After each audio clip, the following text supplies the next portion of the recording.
우크라이나 방위군은 흑해 함대, 더 정확히 말하면 그 잔여 함선을 노보로시스크로 몰아넣고 점령된 크림반도에서 완전히 쫓아낸 후 러시아 태평양 함대 파괴에 집중하고 있습니다.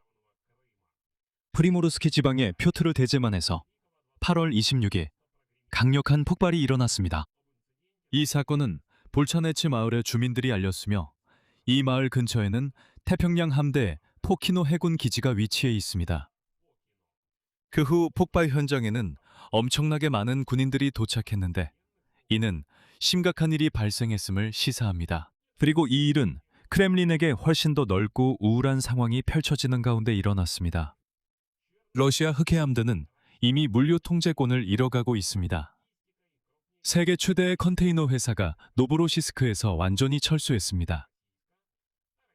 그리고 러시아 정부는 러시아에서 곡물을 북극해를 통해 수출하는 방안을 진지하게 논의하고 있습니다. 우크라이나의 공격으로부터 선박을 그 지역에 숨기기 위해서입니다. 왜냐하면 흑해와 아조프해 해역에서는 선박들이 그냥 빨려 들어가듯이 위험에 노출되기 때문입니다. 동시에 우크라이나 드론 공격에 대한 우려 때문에 러시아 석유 운송 비용이 거의 2배로 증가했습니다. 제 이름은 알렉세이 패치입니다. 이 주제에 대해 함께 이야기해 봅시다. 하지만 시작하기 전에 채널 구독과 영상 좋아요, 그리고 댓글을 남겨주시길 부탁드립니다. 자, 그럼 태평양에서 발생한 폭발부터 시작해 봅시다. 모니터링 채널 스페르노바 플러스가 공개한 목격자 영상에는 바다 위로 짙은 연기 기둥이 보입니다. 그리고 목격자들은 폭발 이후 그 지역에 군인들이 있었다고 전합니다. 그들은 현장에 도착하자마자 신속하게, 말하자면 흔적을 감추려고 했다고 합니다. 러시아 국방부에서는 공식적인 논평이 당연히 나오지 않았습니다. 왜냐하면 그들에게는 그냥 펑 소리가 났을 뿐이니까요. 이건 폭발이 아니라고 하죠. 하지만 폭발 사실은 이미 인터넷에 퍼졌고, 그래서 크렘린도 이제 러시아 연방 태평양 함대가 타격을 입었다는 사실을 숨길 수 없게 되었습니다. 볼치네츠 마을에서 어떤 굉음이 들렸고 바다에서는 이런 일이 일어났습니다. 폭발, 정말 폭발이었어요. 그리고 오늘 날짜가 어떻게 되죠? 20 매질인가요? 지금 확인해 볼게요. 8월 26일, 26일이에요. 카라빅인 것 같아요. 뭔가 좋은 거예요? 황하는 거요. 와, 진짜 대박이다. 저는 그냥 평소에 다니는 비행기인 줄 알았어요. 방금 봤어요. 아니요, 못 봤어요. 이런 군인들이 서 있는 게 바로 그 결과예요. 저기 뭔가 연기가 나고 있어요. 그리고 그게 저기 있어요. 뭔가 어디론가 가다가 못 닿은 것 같아요.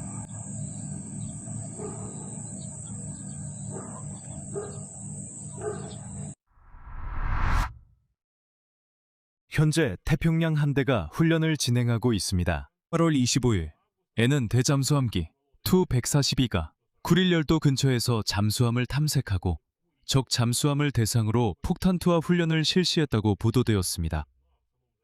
그리고 표트르 대제만 자체에서는 안나만 해상 훈련장에서 8월 27일과 28일에 해군 항공의 전술 훈련이 실사격 및 타격수단 사용과 함께 예정되어 있습니다.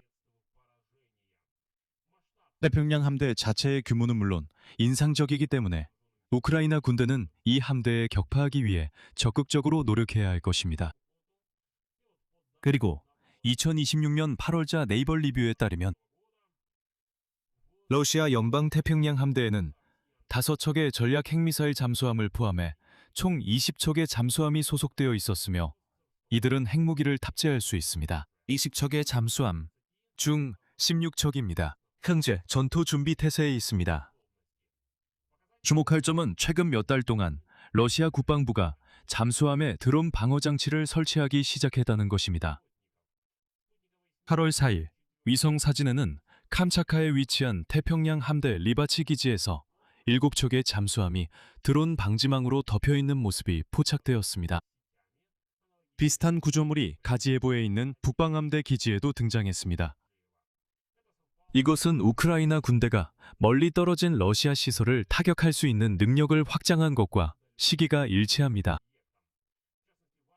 특히 8월에는 드론이 처음으로 우크라이나 국경에서 거의 2,000km 떨어진 아르앙겔스크 주까지 도달했습니다. 그리고 드론은 세베로드빈스크 상공에서도 목격되었는데 이곳에는 북방함대의 벨로모르스카야 해군 기지가 위치해 있습니다. 8월 22일의 일입니다. 공격 위협 때문에 도시에서는 대규모 행사가 취소되었습니다. 그래서 이제는 우크라이나 드론이 그곳까지 접근하고 있다는 것이 분명해졌습니다. 이제 러시아인들은 불안해하며 태평양 함대를 어디에 숨겨야 할지 고민하기 시작했습니다. 하지만 우크라이나와 더 가까운 곳에서는 러시아인들의 문제가 훨씬 더 심각합니다. 크케 함대와 물류에 무슨 일이 일어나고 있는지 함께 이야기해 봅시다. 여기서는 문제가 훨씬 더 측정 가능하고 더 중요한 건 구조적인 문제라는 점입니다. 세계 최대 컨테이너 운송업체인 MSC는 자사 선박이 드론 공격을 받은 후 노보로시스크 항구에서 신규 예약 접수를 중단했습니다. 이 결정은 MSC 울산 3호 선박에 대한 공격 이후에 내려졌습니다. 노보로시스크로 향하던 중이었습니다. 이 회사의 상트페테르부르크 사무소 직원은 노보로시스크에서의 모든 업무가 완전히 중단되었다고 확인했습니다. MSC는 고객들에게 정상 운항이 재개될 수 있을 때까지 대체 경로를 찾을 것을 권고했습니다. 그래서 어때, 러시아인들아? 너희는 마에르스크가 오데사에서 철수했다고 비웃었잖아. 이런 소식은 어때? MSC가 노보로시스크에서 철수하고 있어. 그러니까 한번 비교해봐. 두 나라의 역량을 말이야. 너희는 인구만 해도 얼마나 많아? 인구가 몇 배나 더 많잖아. 러시아 자체도 몇 배나 더 크고. 모르겠어. 예산도 얼마나 더 많은지. 그리고 너희 야만인들은 우크라이나에서 어떤 운송업체가 떠났다고 비웃었지. 그런데 이제는 MSC가 너희 더러운 러시아에서 떠났어. 그래. 그리고 지금은 사실상 노보로시스크에 대한 드론 공격이 러시아의 무역 능력을 차단하고 있다는 게 알려져 있어. 아예 어떤 식으로든. 그러니까 러시아인들이 돈을 벌 수 있는 모든 가능성을 완전히 차단해야 한다는 게 핵심이었어. 거기 앉아서 집신이나 엮고 보드카나 마시게 두라는 거지. 그게 다야. 로이터 통신 소식통에 따르면 물류 시장에서 긴장된 상황은 이미 3월부터 관찰되었지만 여름에 더욱 심화되었습니다. 우크라이나군의 무인 시스템 부대가 러시아 항구에 입항하는 선박들을 대규모로 공격하기 시작한 이후로 노보로시스크를 통해 러시아로 들어오는 전체 수입 컨테이너 화물의 최대 30%가 통과했습니다. 그리고 이제 이 무역이 중단되었습니다. 여러분이 기억하시다시피 러시아는 막대한 양의 곡물도 바로 아조프해와 흑해를 통해 수출했습니다. 하지만 이제 러시아인들에게는 그런 기회가 없습니다. 그리고 이 모든 이야기의 절정은 러시아 정부가 곡물 수출을 구하기 위해 어디까지 갔는지에 관한 것입니다. 제가 다시 한번 상기시켜드리겠습니다. 2022년에 블라디미르 푸틴은 러시아인들에게 우크라이나를 비무장화하고 비나치화하겠다고 약속했습니다. 하지만 가장 중요한 것은 비무장화였습니다. 우크라이나에는 아예 무기가 없을 것이라고 했죠. 그런데 결국 오늘 러시아 연방농업부는 곡물 수출을 위한 비상본부를 설립한다고 발표했습니다. 흑해 항구들에 대한 드론 공격 때문에 곡물 수출은 사실상 마비됐습니다. 8월 중순에는 드론 공격 이후에 세 곳이 한꺼번에 멈췄습니다. 노보로시스크 항구의 곡물 터미널에서는 총 2,500만 톤의 곡물이 수출되고 있었습니다. 7월부터 파마니 곡물 터미널이 중단되었고 케르치 해협을 통한 선박 운항도 중단되었습니다. 결국 러시아 연방정부는 북극해 항로를 통한 곡물 수출 가능성을 검토하고 있습니다. 그저 이 곡물을 우크라이나의 드론 공격으로부터 숨기려는 기대 때문입니다.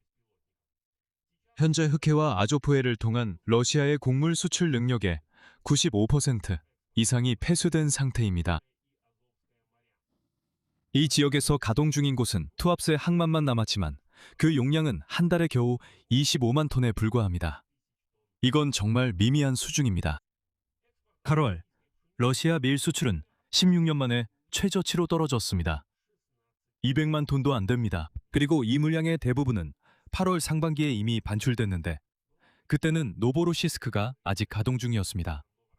그러니까 지금은 사실상 거의 0에 가깝다고 볼 수 있습니다. 2025년 8월과 비교하면 수출량이 2배 반이나 줄었습니다. 그리고 아시다시피 저는 러시아인들을 거의 인용하지 않지만 이번에는 좀 다릅니다.